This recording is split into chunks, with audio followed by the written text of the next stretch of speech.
السلام علیکم ناظرین، آج میں جس موضوع کو ڈسکس کرنا چاہ رہا ہوں اس میں میری شدید دلی خواہش ہے کہ میں اپنے پاکستانی عوام جو کہ الیکشن میں کھڑے ہوتے ہیں اور جو ووٹ ڈالتے ہیں، یہ تمام شامل ہوتے ہیں الیکشن کے اندر، چاہے وہ ایز اے کینڈیڈیٹ ہیں اور چاہے ایز اے ووٹر ہیں۔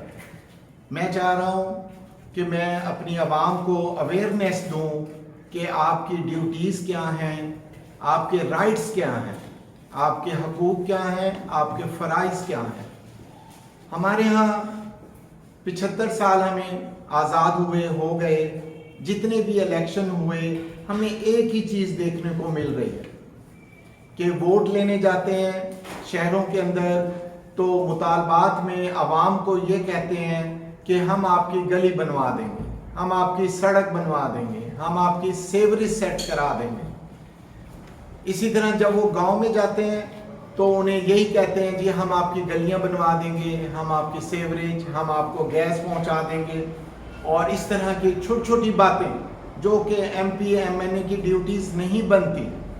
یہ تو کونسلر اور چیئرمین وغیرہ جو ہمارے مختص کیے جاتے ہیں، جن کا انتخاب کیا جاتا ہے، ان کی ذمہ داری بنتی ہے کہ یہ چھوٹے چھوٹے سے کام کریں۔ لیکن عجیب اتفاق ہے، یہ سارا ملبہ جو ہے ہمارے ایم پی اے اور ایم این اے پہ ڈال دیا جاتا ہے۔ میں سمجھتا ہوں کہ اگر ہمارے ایم پی اے اور ایم این اے جو ہیں وہ صحیح طور پر اپنے فرائض کو سمجھتے ہیں، اپنی ڈیوٹی کو سمجھتے ہیں، تو وہ خدارہ ملک کے لیے کام کریں، ملک کی فلاح کی طرف آئیں، ملک کے لیے پلاننگ دیں کہ کس طرح سے ہم نے افراط زر کو پر کنٹرول پانا ہے، کس طرح سے ہم نے بے روزگاری پر کنٹرول پانا ہے، کس طرح سے یہ جو صنعتیں نہیں لگ رہی اس کو ہم سب نے مل کر متحد ہو کر اس مسئلے کو کیسے حل کرنا ہے۔ میں اس وقت حیران ہوتا ہوں جب بھی اتفاقاً کسی ایم پی اے یا ایم این اے کے ڈیرے پر جانے کا اتفاق ہو، چاہے وہ شہری ایم پی ایم این اے ہو، چاہے اس کا تعلق دیہات سے ہو، تو پریشان ہو جاتا ہے ایک سمجھدار انسان جب جاتا ہے تو ایسے پنڈال لگا ہوا ہے، لوگ بھرے ہوئے ہیں، 100 50 60 70 80 لوگ بیٹھے ہوئے ہیں، جس میں ہر حیثیت کا آدمی نظر آتا ہے، پڑھا لکھا بھی نظر آتا ہے، امیر بھی نظر آتا ہے، میڈیوکر بھی نظر آتا ہے، وائٹ کالر لوگ بھی ہوتے ہیں، اور غریب لوگ بھی آئے ہوتے ہیں جن کا اندازہ ان کے کپڑوں سے اور ان کے فیسز سے ہوتا ہے۔ اب کیا ہے، ایم پی اے صاحب اندر سے تشریف لائے، بہت دیر انہوں نے پہلے انتظار کیا، یہ ہمارے ایم پی ایم این اے کی ایک عادت بن چکی ہے کہ لوگ 8 بجے سے آئے ہوئے ہیں، وہ 11 بجے اندر سے نکل کر آ رہے ہیں۔ یار یہ روٹین کب بدلیں گے؟ خدارا یہ عوام وہی ہے جن سے آپ ووٹ لے کر منتخب ہوئے، تو اپنے روٹین کو بدل دیں۔ کیا عام روٹین میں اگر آپ نے دفتر یا آفس جانا ہے تو کیا آپ 11 بجے جائیں گے؟ کیا آپ 10 بجے جائیں گے؟ نہیں، اپنے ٹائم پر پہنچیں گے۔ لیکن ایسا نہیں ہے۔ اب دیکھنے کو کیا ملتا ہے وہاں پر کہ 2 آدمی آتے ہیں جی ایم پی اے صاحب کے قریب پہنچتے ہیں، یا ایم این اے صاحب کے قریب پہنچتے ہیں، یا وزیر کوئی منسٹر ہیں ان کے قریب پہنچتے ہیں۔ مسئلہ کیا ہے؟ مسئلہ جی ہماری سڑکیں ٹوٹی ہوئی، مسئلہ کیا ہے جی ہمارے کھیتوں کو پانی نہیں لگ رہا، فلاں بندے نے ہمارا پانی یوں چوری کر لیا، یہاں ہے یوں ہے، اس طرح کی باتیں چل رہی۔ یار ایم پی ایم این اے کا یہ کام نہیں ہے۔ پھر کیا 20 بندے بیٹھے ہوئے ہیں، بھائی آپ کیسے بیٹھے ہوئے ہیں؟ وہ کہتے ہیں جی ہمارا بندہ پکڑا گیا چوری کے کیس میں، ہم نے ایم این اے یا ایم پی اے صاحب سے جو ہے سفارش کرانی ہے، تھانے میں فون کرانا ہے۔ اچھا جی آپ کیوں بیٹھے ہیں؟ جی ہمارا بندہ جو ہے وہ نشہ کرتا تھا اور ہیروین جو ہے وہ پکڑی گئی ہے، اس کو چھڑوانے کے لیے ہم بیٹھے ہیں۔ او بھائی وٹ از اٹ یار، کون سی دنیا میں ہم پاکستانی رہ رہے ہیں؟ ایم پی ایم نے مجھے بتا دیں پاکستان کے کون سے کانسٹیٹیوشن میں 73 والا کانسٹیٹیوشن چل رہا ہے، آج کوئی بتا دے کہ اس کے اندر یہ لکھا ہوا ہے کہ ایم پی ایم این اے کی ڈیوٹی جو ہے وہ یہ ہے کہ وہ جو ہے نا جو چور ہیں ان کو چھڑوانا ہے، جو نشائی ہیں ان کو چھڑوانا ہے، گلیاں بنوانی ہیں۔ یہ کہاں لکھا ہوا ہے؟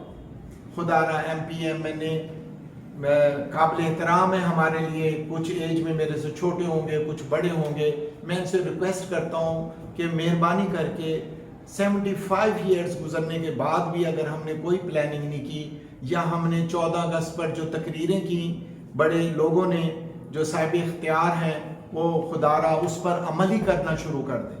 اگر آج تک عمل نہیں کیا تو اب عمل کرنا شروع کر دیں، اس سسٹم کو ختم کریں. آپ اپنی ذمہ داریاں سنبھالیں، ملک کی بہتری کے لیے سوچیں کہ ملک ترقی کیسے کرے گا، کارخانے کیسے لگائے جائیں گے، بے روزگاری کیسے دور کی جائے گی، غربت کو کیسے دور کیا جائے گا، تعلیم کو کیسے پھیلایا جائے گا، اور جو ہماری عوام ہے، ہمارے لوگ ہیں، ان کے لیے تفریح کیسے مہیا کی جائے گی. یہ والے پروجیکٹ آپ لے کر جائیں، اپنے چیف منسٹر صاحب کے پاس لے کر جائیں، اور اپنا پرائم منسٹر صاحب کے پاس لے کر جائیں، یا کوئی اور جو بااختیار لوگ ہیں ان کے پاس یہ مسئلے لے کر جائیں. اب اتنا پرانا میرا شہر جہاں میں رہ رہا ہوں، جہاں میں نے اپنی تعلیم بھی مکمل کی، ایجوکیشن کمپلیٹ یہیں سے کی ہے، میں نے اپنی جاب بھی یہیں سے کمپلیٹ کی. ملتان اتنا پرانا شہر ہونے کے باوجود ایک تفریح کی چیز ہوتی ہے جو چھوٹے بڑے سب پسند کرتے ہیں، زو، چڑیا گھر، وہ آج تک نہیں بنا. باقی بھی دیکھیں جتنی ملتان کی آبادی ہے، آج تک جو ہے میں نہیں سمجھتا کہ ریکوائرمنٹ کے مطابق یہاں پر پارکس ہیں جہاں پر لوگ جا سکیں، انجوائے کر سکیں. ہر ایک کے پاس اتنے پیسے نہیں ہیں کہ وہ ٹکٹ بھر کر لاہور زو دیکھنے کے لیے جائے گا. اس کے علاوہ ہمارے پاس کھیل کے میدان نہیں ہیں، بڑے بڑے پلازے کھڑے ہوئے ہیں، بڑے باغ، بڑا پورا گلگھٹ جو ہے وہ برینڈ روڈ بنا ہوا ہے، اور بھی اسی طرح سے بوسن روڈ پہ چلے جائیں، فلاں مال، میں مالز کا نام نہیں لینا چاہ رہا. تو کیا ہے کہ یہ مالز تو بنا دیے آپ نے شاپنگ کے لیے، لیکن کیا طلبہ کے لیے، طلبہ کے علاوہ جتنے بھی ینگسٹر ہیں ہمارے، ان کے لیے آپ نے کون سی تفریح مہیا کی؟ پھر آج جدید ٹیکنالوجی کا دور ہے، ہر بچے کے ہاتھ میں موبائل ہے. ماں باپ لینا چاہ رہے ہیں، بچہ دینا نہیں چاہ رہا. ماں باپ اسے پڑھائی کے لیے کہہ رہے ہیں، وہ کہتے ہیں نہیں میں نے گیم کھیلنی. اور اسی وجہ سے ماں باپ ٹینشن میں بھی.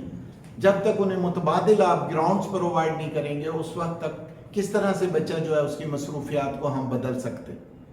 تو آپ بطور ایم پی اے، ایم این اے، علاقے کی ڈیولپمنٹ کے لیے پروگرامز لے کر جائیں، منسٹر صاحب کے پاس لے کر جائیں، چیف منسٹر صاحب کے پاس لے کر جائیں، اور اپنے حق کے لیے فائٹ کریں. بڑے بڑے پوسٹوں پر ملتان کے بہت سارے بڑی بڑی پوسٹوں پر اشخاص رہے. میں کوئی نام نہیں لینا چاہتا کیونکہ میرا کوئی تعلق ایسا خاص نہیں ہے کہ میں کسی کا نام لے دوں، لیکن بڑی بڑی پوسٹوں پر ملتان کے لوگ رہے ہیں. اگر ان کا کام دیکھا جائے تو ان کی پوسٹوں کے اعتبار سے کام میچ نہیں کرتا، جو سچی بات ہے. ایک پل بنا دینا، ایک سڑک بنا دینا کوئی زیب دیتا ہے اتنی بڑی پوسٹ کے لیے. اور اس کے علاوہ میں نیکسٹ جو دوسری بات کرنا چاہ رہا ہوں وہ یہ ہے کہ ہم جب الیکشن قریب آتے ہیں تو ہمارے پاس وہ تمام لوگ ارد گرد ہمیں نظر آتے ہیں جو ہمیں 5 سال جب ہم انہیں الیکٹ کر لیتے ہیں تو وہ ہمیں نظر ہی نہیں آتے. جیسے الیکشن قریب ہوئے تو وہ لوگ ہمیں نظر آتے ہیں. ہاں، دوران الیکشن کے بعد صرف وہ اس موقع پر ہمیں نظر آتے ہیں.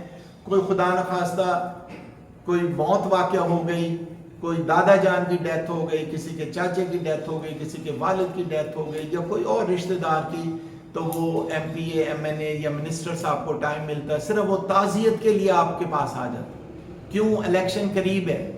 انہوں نے کہا جی کیا منہ دکھائیں گے، 10 منٹ کے لیے فاتح خوانی، پروٹوکول، سب کچھ. ہم ان پر مر مٹتے ہیں کہ یار یہ میرے والد کی کل خانی پر آ گیا تھا، فاتح خانی کر گیا، یار ووٹ اسے دینا ہے. وٹ از اٹ یار، اس چھوٹی سی بات پر آپ اپنا اتنا قیمتی ووٹ دے دیتے. میں خاص طور پر شہریوں کو بھی، تمام شہری جو ووٹرز ہیں جو شہر کے حلقے میں الیکشن لڑتے ہیں لوگ، ان کے لیے میں بات کرنا چاہتا ہوں. آپ کسی پر نہ بکیں، اپنے خیالات اور اپنے جو ہے وہ سب چیزیں اپنی رکھیں، اپنی سوچ کو پروان چڑھائیں، کسی کے کہنے پر ہرگز ووٹ نہ دیں. آپ بڑی بڑی ڈیمانڈز رکھیں جو ان کی حیثیت کے مطابق. خدا رہا یہ نالیاں نہ مانگیں، یہ سڑکیں نہ مانگیں، یہ گورنمنٹ کی ذمہ داری ہے. جہاں سڑک نہیں ہے گورنمنٹ کو چاہیے وہ خود سروے کرے. محکمے کہاں چلے گئے؟ ان کی آنکھیں بند ہیں، انہیں نہیں پتا کہاں سڑک کی ضرورت ہے اور کہاں نہیں ہے. اس کے علاوہ میں خاص طور پہ اپنے جو دیہات میں رہنے والے حلقے ہیں، جو لوگ ہیں وہاں پر، وہاں جو حلقے بنتے ہیں، ان کو میں ایک بات کرنا چاہوں گا کہ برادری سسٹم پر لوگ ایم پی اے، ایم این اے آپ کے پاس آ جاتے ہیں اور برادری سسٹم پر 1-2 بزرگوں کو اپنا مرید بنا کر